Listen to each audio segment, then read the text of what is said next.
PEGI 18.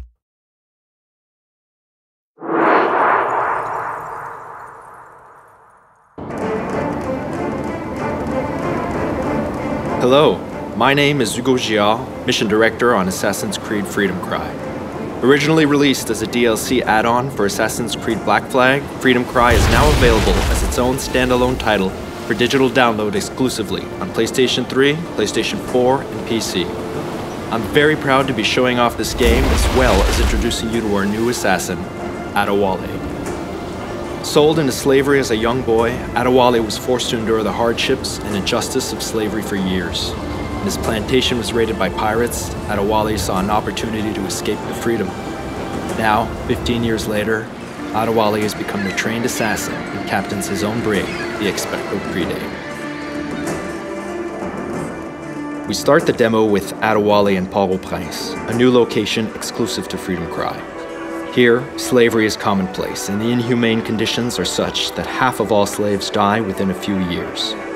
It's cheaper to import new slaves than to improve working conditions enough to increase survival. The slave death rate here is higher than anywhere else in the Western Hemisphere.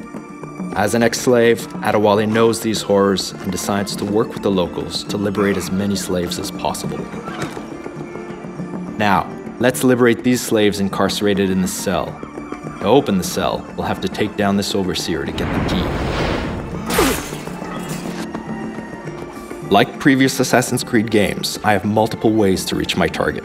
But in this case, let's go for the more aggressive approach, and it will give me a chance to demonstrate Adewale's iconic weapon, the machete. Adewale is more physical than previous assassins. He's fighting for the freedom of men just like him, and the emotional response results in his brutal combat technique. In the game, you'll have the choice to liberate any slave you see and give them the opportunity to take part in the resistance effort against the slave owners. Once I've located and acquired the key, I have to make my way to the cell.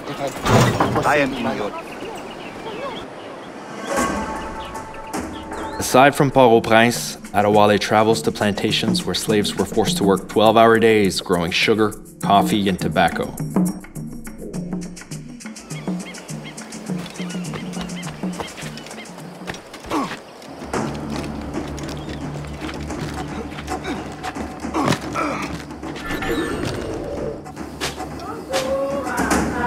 Adewale can raid these plantations to liberate slaves.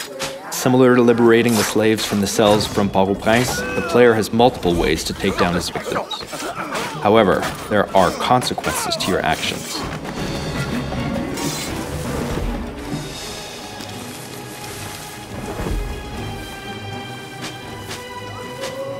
Determined to free these men, women, and children, Adewale works with the Maroon Resistance, helping them make progress towards independence from their French occupiers.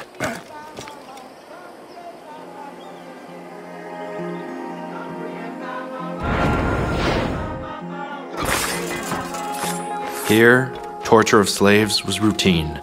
They were whipped, burned, and even buried alive.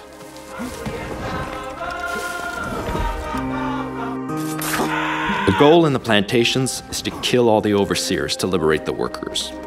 You need to kill all the overseers first, because if they detect your presence, they'll see it as a revolt. And since the slave plantation population outnumbers the overseers 10 to 1, the overseers will start killing the slaves to end the revolt as quickly as possible.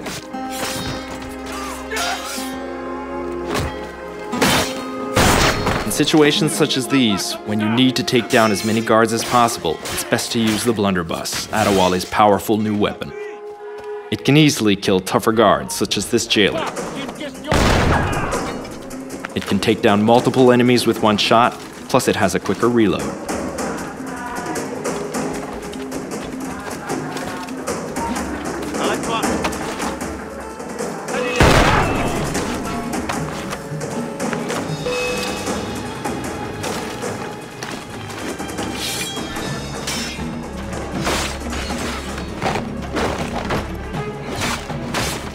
Once all the overseers have been eliminated, the slaves are liberated from the plantation. When slaves are freed, they have the choice to run off to live peaceful lives or choose to join the Maroons and fight. These Maroons are key to help Adewale bring peace to the island. This was just a tease of what you'll experience playing Freedom Cry. You can download Freedom Cry today either as a DLC add-on to Assassin's Creed Black Flag, across all consoles, or as a standalone title on PlayStation 3, PlayStation 4, and PC.